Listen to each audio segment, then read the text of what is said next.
get rid of all the fucking old people, okay? You got rid of Biden, that was great. We're not the world's police, and we're not a piggy bank, and we don't belong there. Western culture does not belong on that side of the world, I'm telling you. The alliance between Elon Musk having X and Donald Trump having the White House is what is crushing the Democrats right now. One of the things I love about Republicans is they're against unelected bureaucrats. So my question now is why the change of course? Only thing you can do is what's under your control is protect your own house. Like, these are your people. They're gonna remember what you did for them and what you didn't do for them. I mean, I don't think we're gonna be sending no direct action raids into Mexico doing stuff. I mean, that'd be a declaration of war. Get better data, do whatever you fucking have to do, and then when the time's right, unleash hell.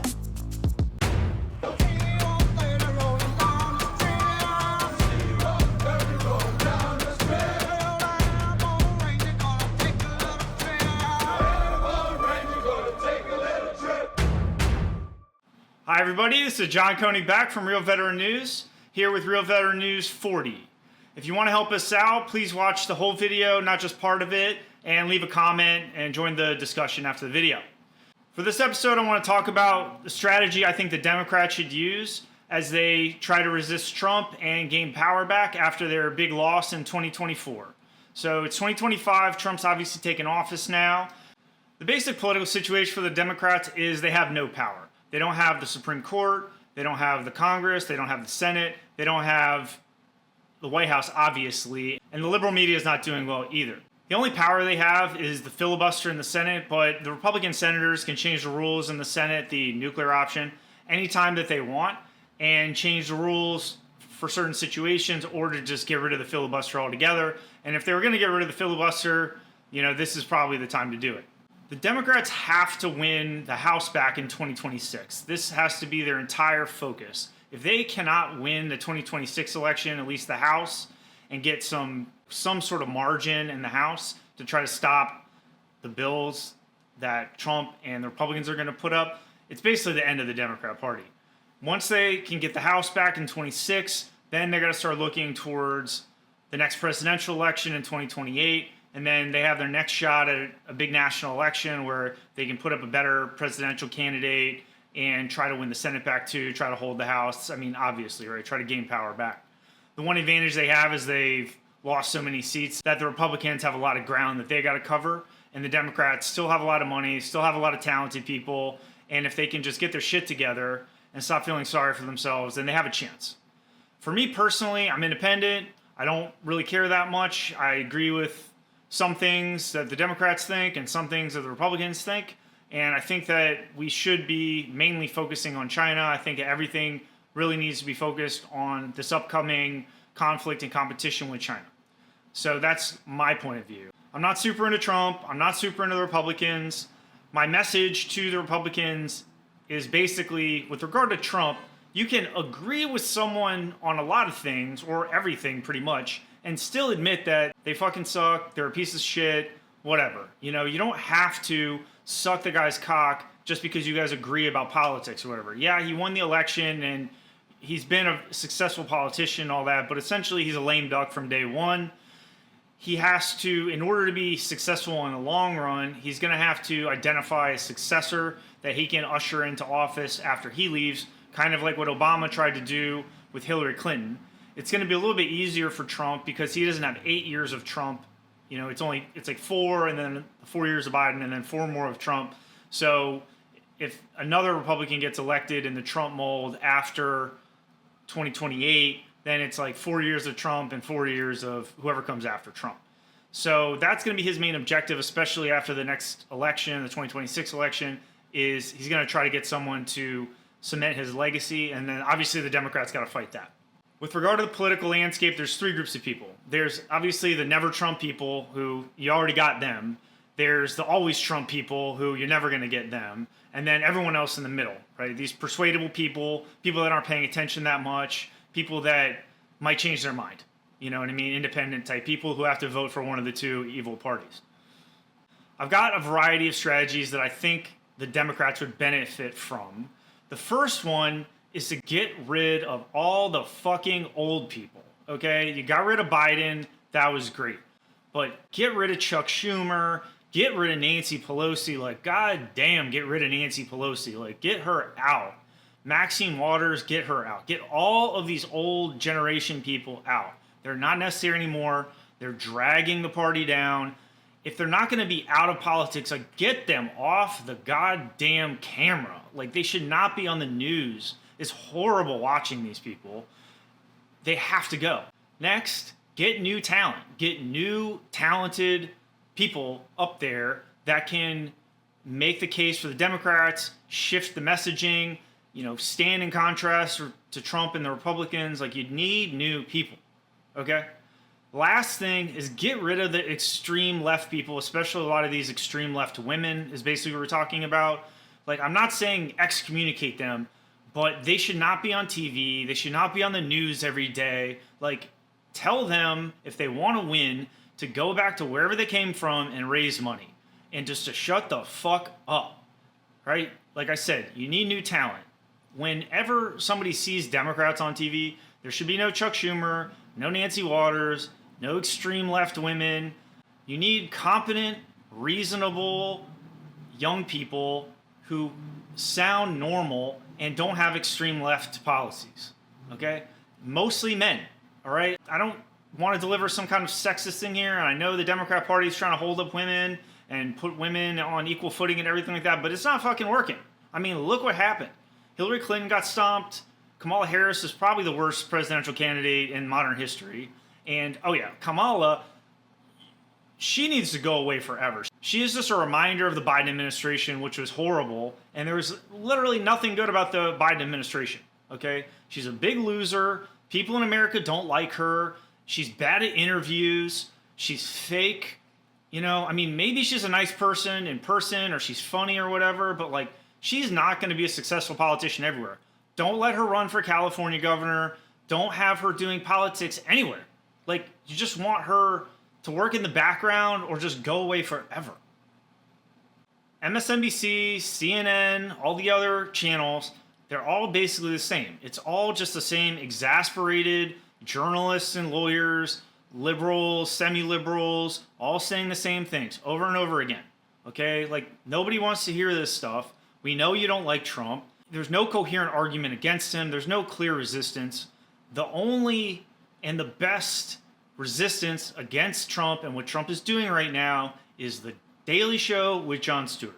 They are using humor and ridicule and entertainment. Also Saturday Night Live, I will say. Saturday Night Live, Daily Show, maybe some stand-up comedians that are successful. I don't know. But you've got to use the star power that the Democrats can attract, the media talent, the entertainment talent, the comedy. The Republicans don't have this.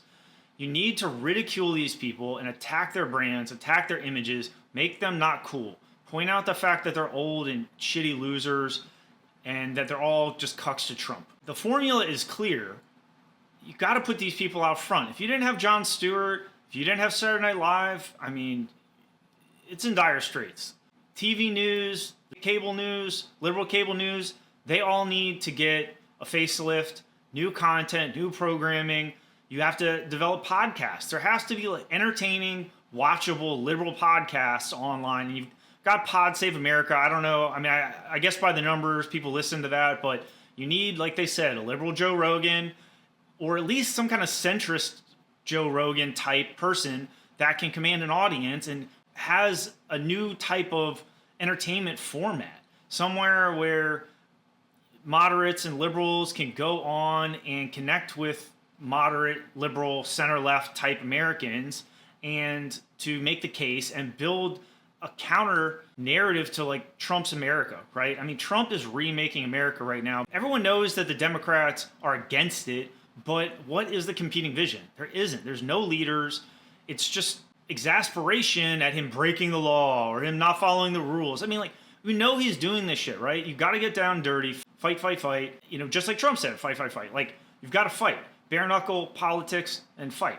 Get military veterans up there too. You're not holding up military veterans. You don't look patriotic. You don't look like you care about the country. You look like power hungry, petulant children that don't have power anymore and that Trump is just stomping you down. There needs to be a counterbalance to Trump's growing power and some kind of alternative to Americans and be like, I don't know if I like this Trump thing anymore. What else could we do? Well, there's only one other option, but there's nothing there. There's nothing there. I live in DC. People are talking about what Trump's doing. I was just getting my hair cut. People were talking about getting fired, or like they have their job for now, but the axe is coming. People have asked me what I think is going to happen. Of course, Trump and Elon are going to hack off all of the parts of the government they don't like, which are all full of liberals. They're going to disenfranchise all these people in the area with mortgages, people who thought they had stable jobs, people thought they had careers.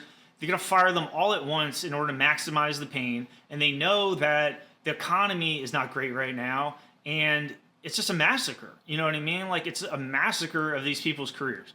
What do I think the Democrats should do? I think only thing you can do is what's under your control is protect your own house. Like, these are your people.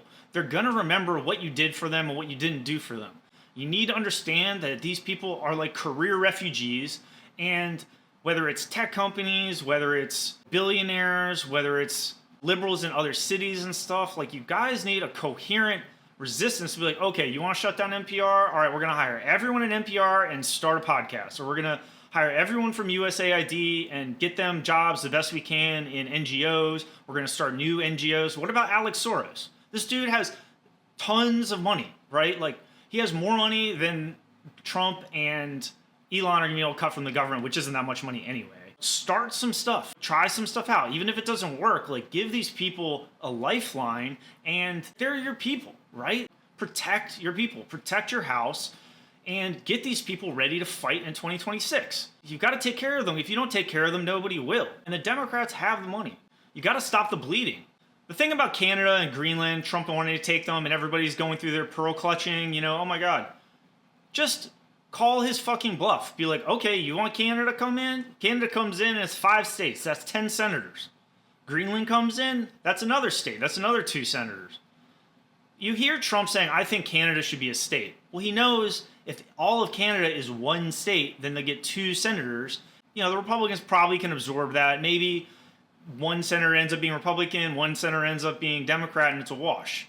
Call his bluff. Be like, okay, yep, 5 states, Canada, give us the senators. And the Democrats will control the Senate for the next 30 years. It's like the dumbest idea that Trump has had. When he goes out on a limb like this, just let him keep walking the plank. You know, like with this Gaza thing. So, oh, you want to invade Gaza? Go right ahead, idiot. Like, you know, you don't have to push back on everything. It's like in martial arts. You're using the enemy's like momentum and weight against them. That's how you defeat a more powerful opponent. You just let them fall on their face.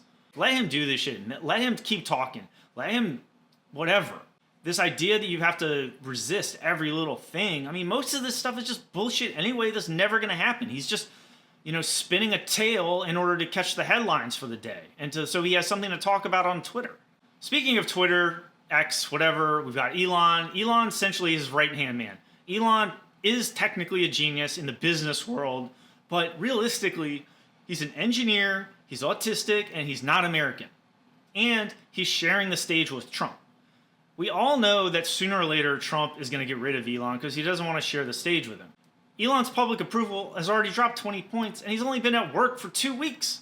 And that's among Republicans. Like, all the Democrats hate him. A good portion of Republicans didn't like him to begin with. And then now a bunch of Republicans are turning on him. I mean, Elon's political base is shrinking every single day. And when it hits a certain point, Trump's going to jettison him. You've got to split these 2 guys up in order to start making inroads against Trump. You have to isolate Trump. He's too powerful right now. First thing to do, get Elon out of there. And then also, Elon is your enemy now. Tesla, SpaceX, that shit doesn't matter. What matters is X, Twitter X, whatever you want to call it. You've got to marshal forces, get a war room going, get some allies on there, and attack Elon at X. He's highly leveraged. He took out loans against his Tesla stock, which he doesn't want to give up. X is barely making money. You've got to squeeze the advertisers on X. Get these advertisers off X. Hit him in the pocketbook. Make X lose money. Do whatever you got to do. Raise his costs and get control of his debt. He's got, I think, $50 billion in debt, or I don't know how much it is, roughly $50 billion that just got sold. The banks that loaned him the money sold the debt, but no Democrats came in to buy it. We're the Democrat bank. if the Democrats or Democrat-aligned banks, people, conglomerate, whatever, had bought that debt, which was up for sale up until recently, and you probably could still buy it. You buy that debt, you wait until Elon can't pay it back, and just put more and more pressure on him on that X platform, because it's not a money maker. It's not a money generator. It's barely treading water. If he can't pay the debt service payments on that debt, then you can call his loans. It'll bankrupt Twitter, and he'll have to turn over his Tesla stock, which is really going to hurt. I mean, that's going to take a big chunk out of him. And that is the last thing that he wants. Whoever controls that Twitter X debt controls Elon Musk. But you guys are so fucking stupid, you didn't even go after it, even though it was up for sale at a discount. You're never going to get that platform back. Maybe you make something that competes with it. I know Zuckerberg did the Threads thing, the Instagram Threads, but now Zuckerberg's on Trump's team, and that's not going to work. So, I mean, there needs to be some sort of liberal alternative to X, and then you just like destroy that platform. One way or another, turn it into a right-wing echo chamber that nobody else cares about or whatever. I don't know what you have to do, but that is the source of Elon Musk's power, and the alliance between Elon Musk having X and Donald Trump having the White House is what is crushing the Democrats right now and under the weight of this. You have to undermine Elon in his own platform. Like, go at him in his own house. Get the liberals after him, ridicule him, make him look stupid. Like I said, he's autistic. He's gonna step on his cock. He already makes mistakes, like with the Nazi salute and other mistakes. He always is out over his skis. Just let him run his fucking mouth, and then have Jon Stewart, have the comedians, have the witty liberals on X or whatever, just roast him. Turn him into a caricature of himself. Destroy his brand, destroy his image. Don't worry about Trump right now. Just destroy Elon Musk, his image among Americans. He's not even American. I get he's naturalized, but he didn't grow up here. He didn't even get here until he was like in his 30s. Like, this is not an American man. Like, I don't really want him in the government either. Not because I hate him or whatever like that. I don't really agree with everything. But he's not fucking American. I don't think a non-American should have this much power in the government. And there's a lot of other people that think that too. So, you know, and I don't like the Nazi salute thing, and I don't like this other shit. Like, use this stuff against him and figure out a better way of doing it and make it stick. Get your forces ready. Get the media, the newspapers. Get Bezos back on your side. Like, threaten these people. You know, Bezos has all the money in the world. Zuckerberg has all the money in the world. But they want to be able to exist in polite society. They both have wives that want to be respected. They don't want to be shit on every single day by liberals, protested. They don't want to be pariahs. Don't turn them into pariahs, but make it clear that, yeah, they'll have their money and they'll have their power and their tech or whatever, but they're not going to be invited to parties. They're not going to be worshipped. They're not going to hold a place of esteem in American culture if they keep fucking sucking on Trump's cock. I mean, how hard is this? You know, get the message through to these guys, mellow them out, get them neutral. When you have someone like this is like Pablo Escobar. When they wanted to take down Pablo Escobar, he was too powerful. There were too many people surrounding him. He had too much protection. What they had to do was called take down the mountain strategy, right? You just pick these people off and isolate them. Kill all his henchmen, kill all these people, not literally, but like that's what they did with Pablo, is they just killed all these people. Eventually he was alone. You know, you take back the house, you get some podcasts going, you get some of these people to turn against him, you get Elon out of politics. All of a sudden, he doesn't have as much protection. Then maybe some of the Republicans start turning on him. He doesn't look so powerful anymore. His time in the White House is running out. His influence starts to wane. And, you know, he'll make more mistakes. He'll be more vulnerable. But you have to start chipping away at this massive force that he's brought in, right? So get the newspapers back in line, get them cranking, get some investigations going, get some new good content on MSNBC and CNN, change things up, get your people ready to attack. But like, not right now. You can't right now. You've got to sit back and let them step on their own cocks. And then when they do, be ready to make it hurt and make it stick and make sure that people don't forget about it. Because when he makes these mistakes, like we're going to take over Gaza or whatever, he's just going to pivot to something else the next day and hope everybody forgets about it. You can't just keep bringing it up day after day after day or whatever, but you've got to be strategic about it and create this narrative that he's going to feed into, that he doesn't know what he's doing, he's not as powerful as he thinks, he's not as smart as he thinks, he has dumb ideas, crazy ideas. Attack his brand. You know, that is his strength, is this Trump brand. That's why everyone wears these stupid t-shirts and paints Trump on their car and shit. They want to be associated with his brand. If they don't want to be associated with his brand anymore, he'll lose his power. That's about it. Find your issues, hone your arguments, wait for the opportunity to strike.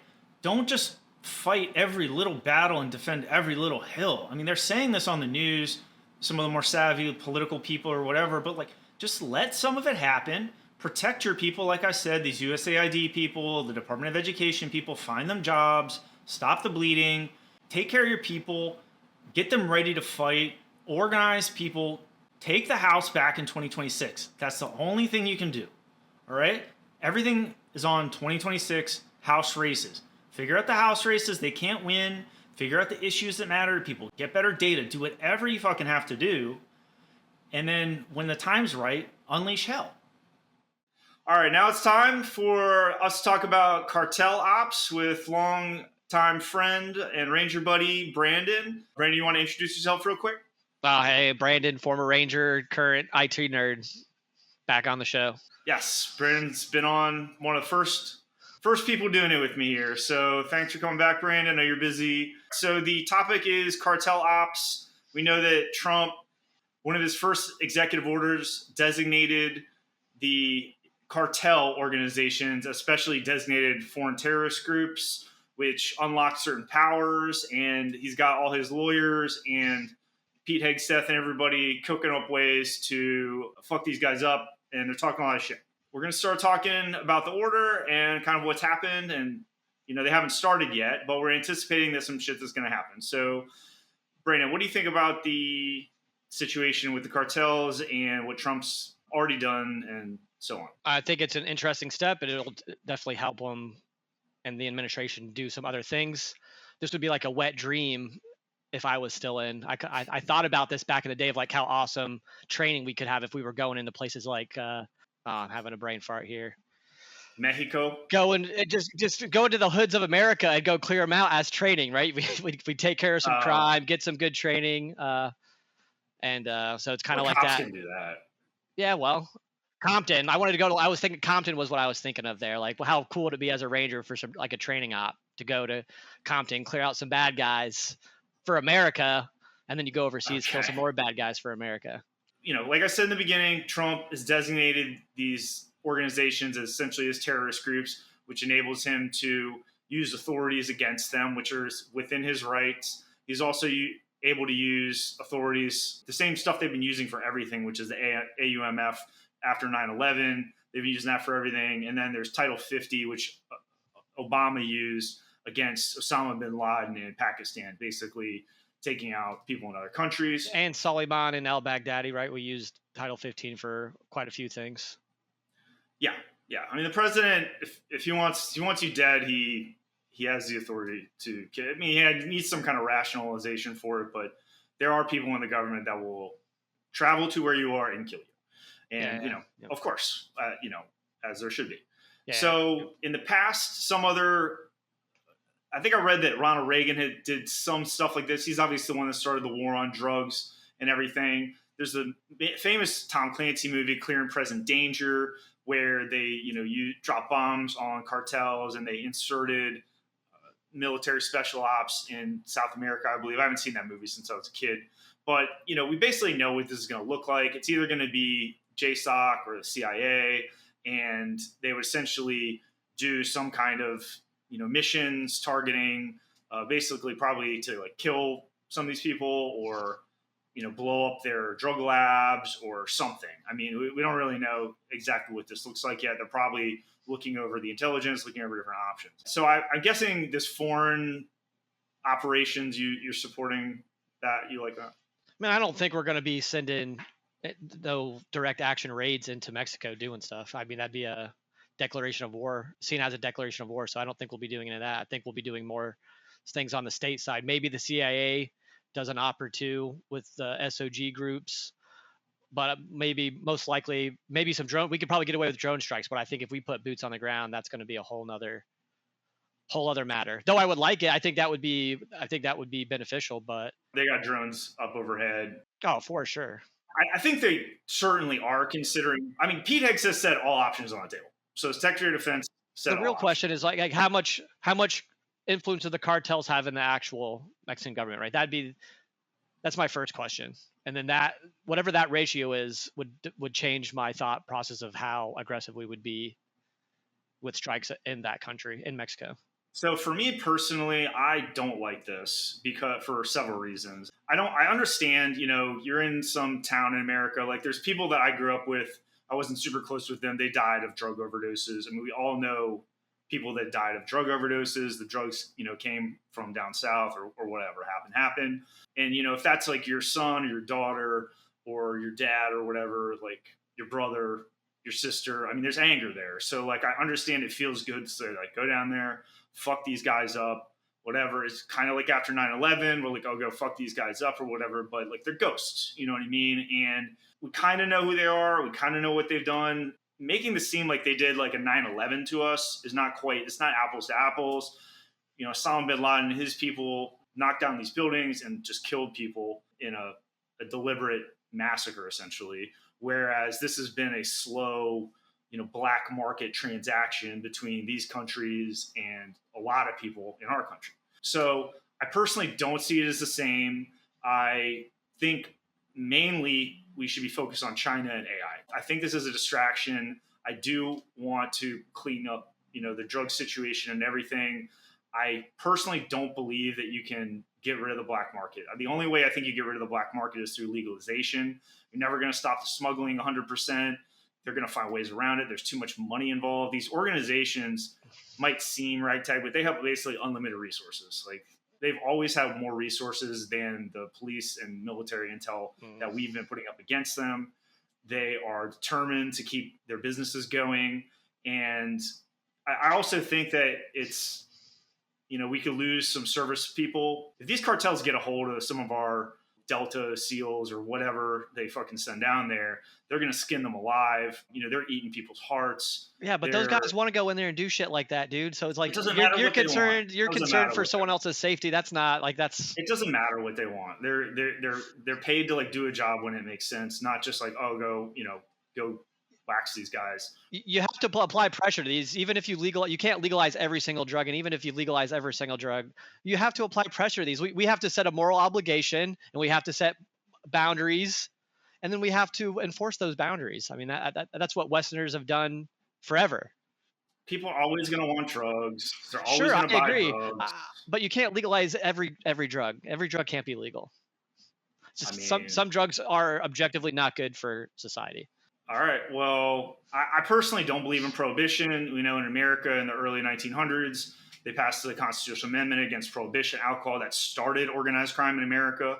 These cartels have been supercharged by the American drug market and all the money. We've all seen the movies like Blow. We've seen the Narcos TV show. I mean, we know what has happened. These gangs are essentially indirectly created by these us. are impoverished communities in Latin America that are resorting to this behavior. It's not the rich upper middle class of Latin America that's in the gangs. It's the lower impoverished people that are doing it. So how do you fix that problem? Of course. I mean, it's just like the Taliban. I mean, like they're gonna be attracted to it. I mean, they don't have other ways to make money. There's money that everyone. Right, they have nothing else. Look, deterrence doesn't work. Everybody thinks they're going to get away with it. And even if they don't get away with it, like maybe they die, maybe they don't, maybe they make some money along the way. They don't have a good life ahead of them anyways. These like El Salvadorian gang members and shit. And like sometimes they get pressed into it. I think the only way to really stop them is to get rid of the black market through legalization. And so I personally don't like this. Obviously, it's going to cost money. It's going to cause diplomatic effects. And I don't know. I really think we should just be focused on the future in China. But anyway.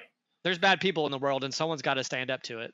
Yeah, you stand up to it by taking their business away from them. You know what I mean? Okay. Cannabis is legal in California, but the black market is bigger than it ever has been. So the legalization of marijuana, cannabis in California didn't fix any black market problems.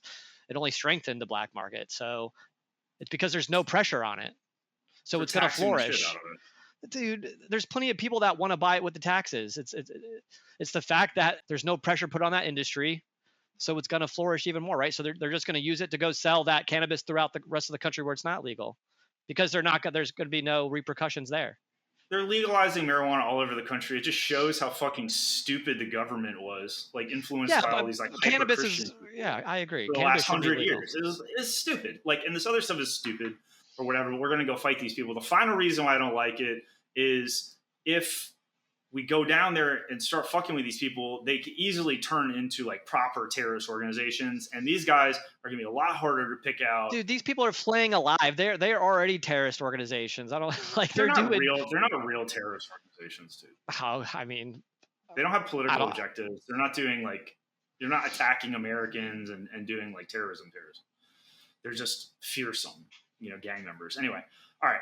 So where we're at. I don't really like it. You think it's great or whatever. I never said it was great. I didn't really agree to that. You're just jerking off talking about you want to go to Compton and I said it would be cool. I'd be like a wet dream, like yeah, exactly. within Okay. legal bounds, right? I'm not saying right. You can't. It's just jerking off in your The sleep. military is not supposed to be doing domestic missions, so like inherently that's That's law enforcement. Yeah. Okay, now we're gonna talk about if it was gonna happen, how it would go down. We talked about it a little bit, but basically the two options are CIA, Special Operations, or JSOC. Those are the two organizations that kill people outside the country for the president, essentially.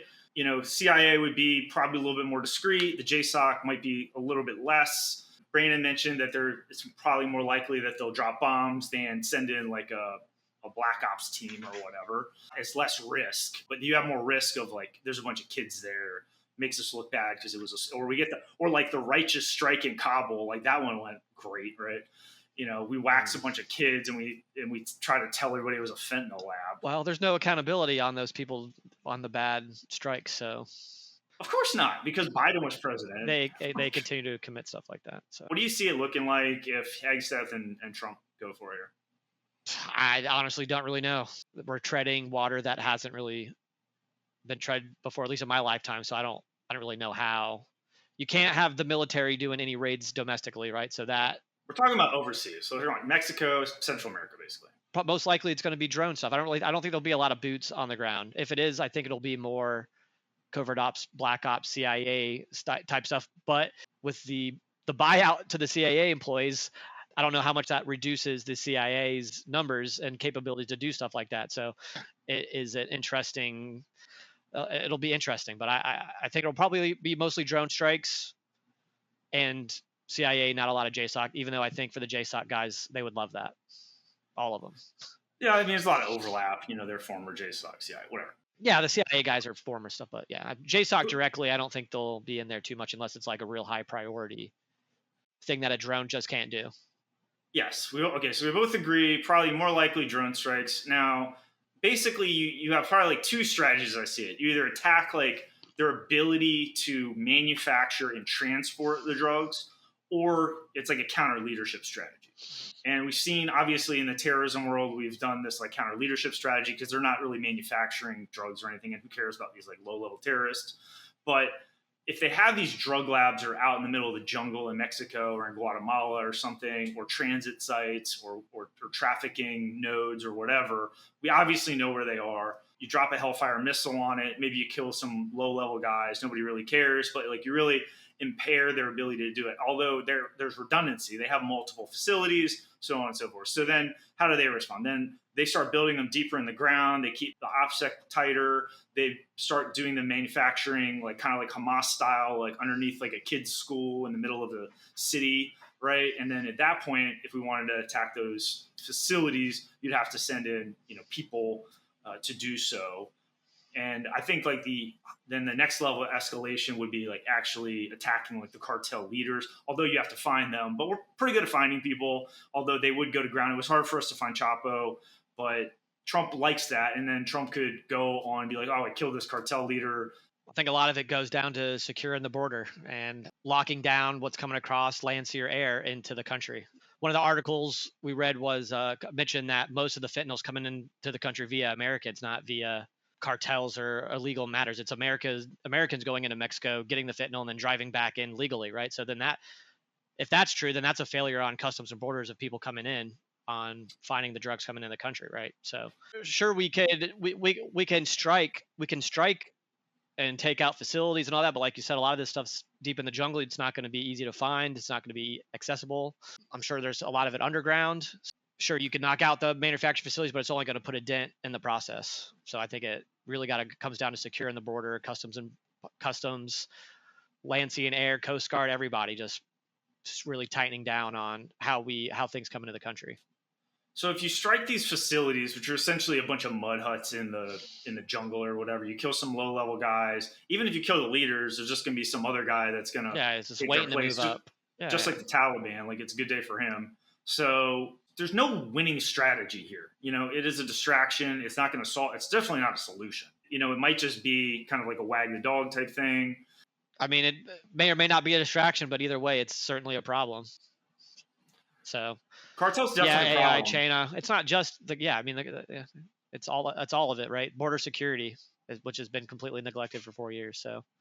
Yeah, I mean, definitely. But that's a given. That's happening. That's under our control. What happens in these other countries is not really under our control.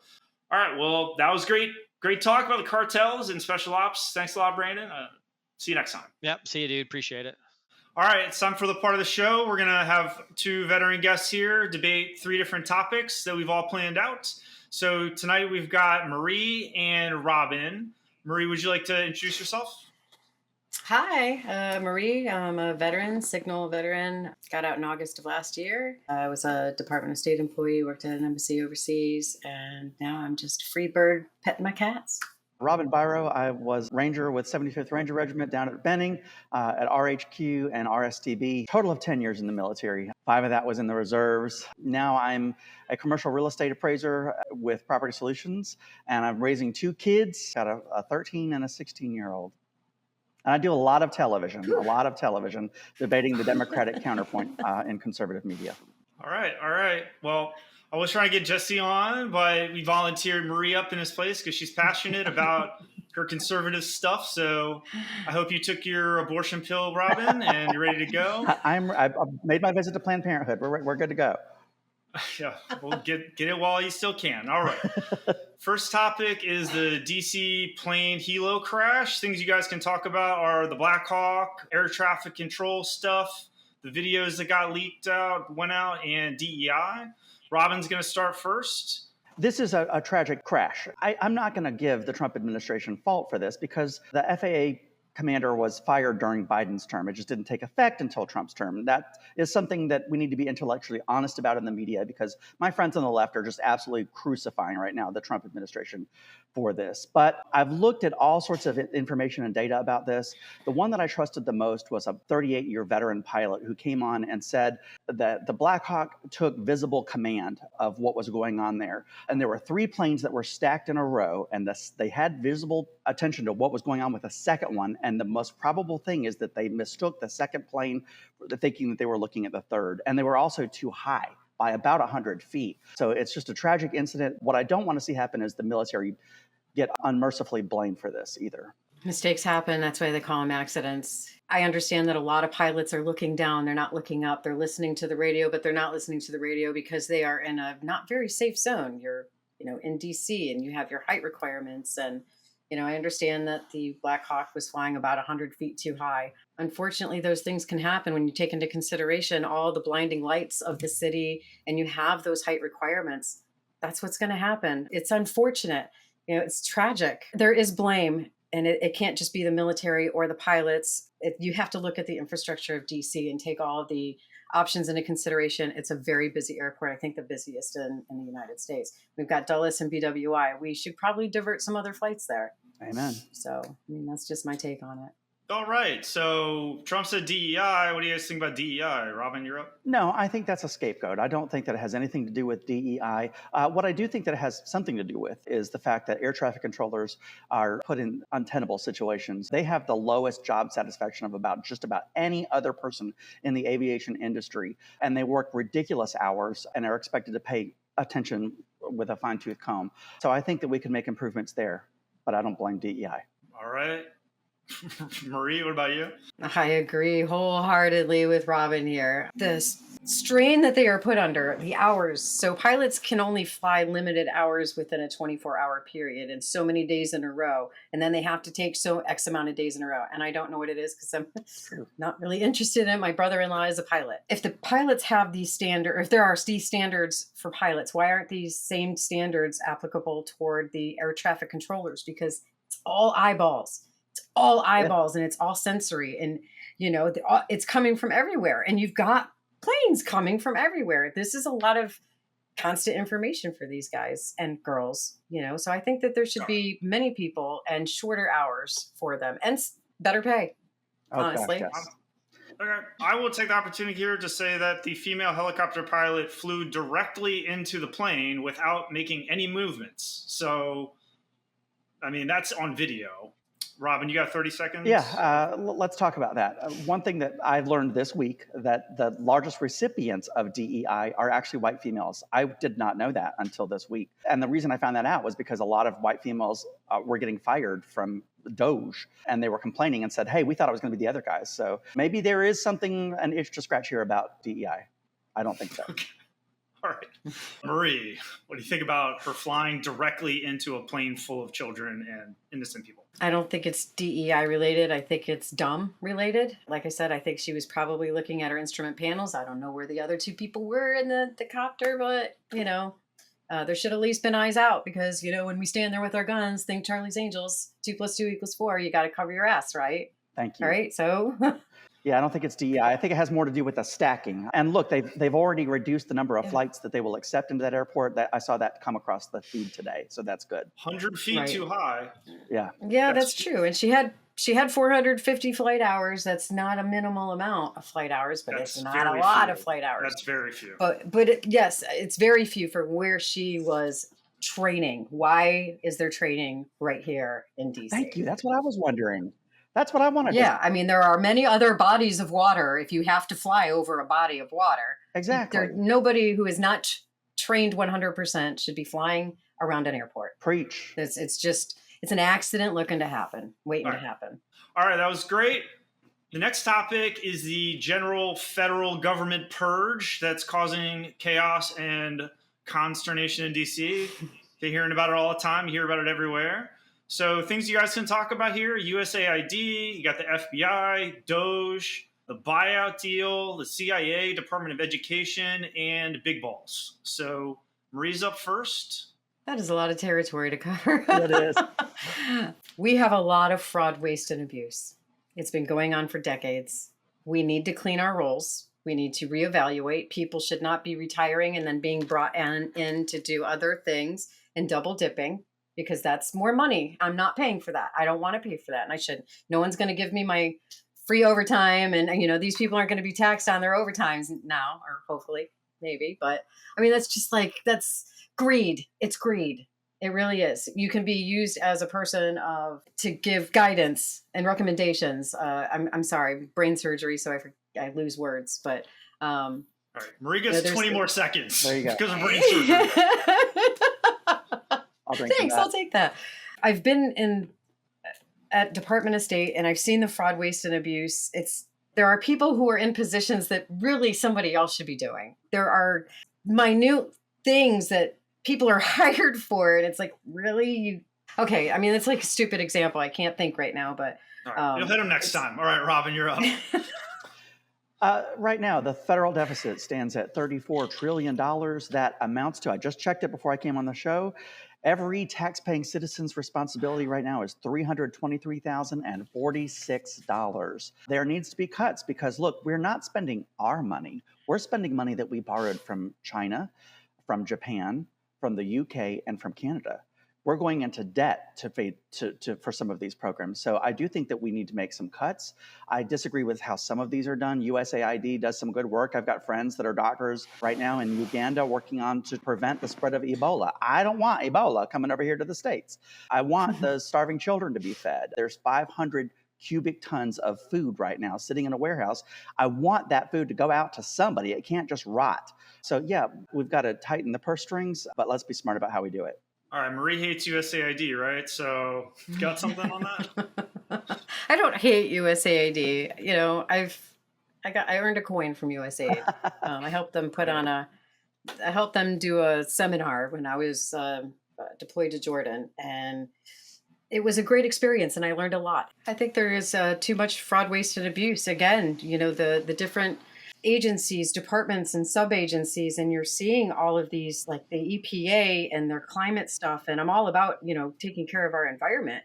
Everybody wants to take care of the environment, but when there are these sub agencies that are created and then money is being funneled to Antifa, this is alarming. And, we have more of, US aid dollars that are going to Soros related businesses that are part of our destruction. This is like insider threat stuff. This is people that should not have anything. We should not be taking money from these people. They should not be allowed in our country.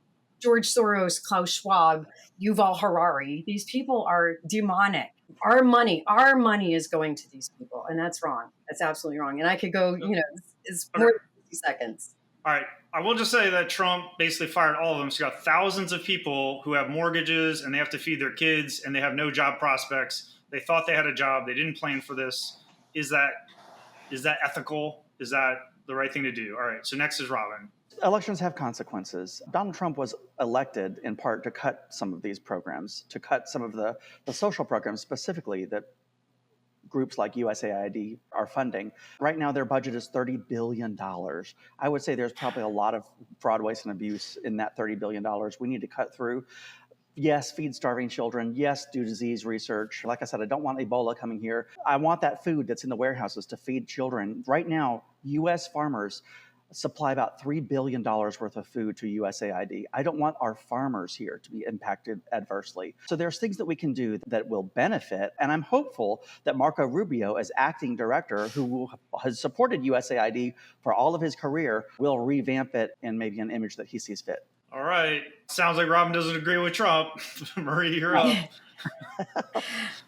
The only way that we can comb through it is comb through it. That's the only way that we can do it. If Social Security numbers pop up because of incorrect input in the data entries by somebody who was a competent person that was supposed to be putting the information in, then, that the onus is not just solely on Elon. I trust him to look for our information and clean up the rules, clean up everything. We want to save the money. We don't want to be taxed as much. There are many benefits to this. That's why he was elected to be the president. So we have to let him do what he's going to do. Who was not elected, though, was Elon Musk. So I do want some guardrails. There was a measure just yesterday that did not pass the Republican House that would have put some guardrails on his left and right parameters. I do think that there should be some limits. Republicans, one of the things I love about Republicans is they're against unelected bureaucrats. So my question now is, why their change of course? I agree with that. I think that unelected bureaucrats are a problem. Great perspective. Yeah, absolutely. All right, that was really interesting. Last topic is Trump's plan to take over Gaza, potentially militarily, which everyone seems to think is a really good idea. Robin is going to go first. So things we can talk about here are the GOP reaction, the reaction in the Middle East, and Netanyahu's boner. So let's talk about it. Yeah. The GOP is freaking out about this. There are people who say that this is a terrible idea. It's a ridiculous idea. When you see Lindsey Graham come out and say that this is a really bad idea, Republicans should have pause for concern. Leaked audio tapes just came out this week of Jared Kushner saying that this is prime waterfront property that's poised for redevelopment. Let's look beyond that. I mean, yes, it's waterfront property. Yes, it's prime real estate. But there's too much to unpack here, much less to the thought of literally buying and redeveloping this, I think, is a bad idea. I think more than anything, though, it's a smokescreen, a little juicy nugget to throw out there to get everybody talking while something else is probably brewing under the surface, because this will never happen. All right, Marie. I agree. I heard the comment about prime real estate, and, that's basically what it is. That's why we are in strategic little places around the globe. Again, the fraud, waste, and abuse. We're not the world's police, and we're not a piggy bank, and we don't belong there. Western culture does not belong on that side of the world. I'm telling you, does not. It is too conservative. And even for me, and I'm not going to wear a hijab. I won't. I was pissed off having to go into a mosque and put one on, but I wanted to go into the mosque, so I did it. But, because I do have respect, even if it's not my own culture, but we don't belong over there. We can go visit, but you want to come back home. We just don't belong over there. We don't. All right, so you're saying Trump's stupid idea, right? I think it's a stupid idea. Oh wow! All right, we got one out of Marie there. Yeah. Netanyahu would love this. He's come out and said that he thinks this is a brilliant idea, and he wants his people to prepare for this, to prepare to get rid of, eliminate 2 million Palestinians that are currently living there. This would have to be done humanely. They would have to be. I just can't take this seriously. I really think that this is a smokescreen for something else. I think this is, like I said, a juicy nugget to throw out there, get people talking. But there's other things going on that we need to be paying attention to, and I think this distracts from that. Mm-hmm. I won't be booking my stay at Trump Gaza. No. All right, let me just prompt you guys just for one last back and forth. Okay, obviously this would be a counterterrorism nightmare, a death trap. Yeah. Yes. What do you think that would look like, Marie? What do you think it would look like? It would look like Tel Aviv. That's what it would look like. From a security perspective. Multiple angles right there, right on the water. It could be disastrous. Soft targets are soft targets, and it's just dumb. Because we're not going to have the kind of military. What are we going to park all of our, warships out front? I lived there for a few years, so, it was beautiful. It was wonderful. Nobody wants to live in the Gaza Strip except Palestinians and Israeli settlers. So this is a stupid fucking idea. That's the last topic. Good talking, a lot of fun. If you guys like to say goodbye, any last words, Marie? Yes, we do have to help them rebuild because we pushed them all, funneled them all down to Gaza, and I think we owe that to them. Absolutely, because Palestinians have been kicked out of their homes for many years, many decades. So yes. we do need to help in that regard. And it is not just our responsibility, but Israel's. And they got the money. They're in the black. So. All right. Robin, any last words? Yeah, Democrats lost the election in part because of this issue, in large part because of this issue. So Democrats, my party, needs to be paying attention and not sitting on the sidelines right now and listen. All right. Well, thanks for playing. And that was Real Veteran News 40, end of the show. Watch next week. Goodbye.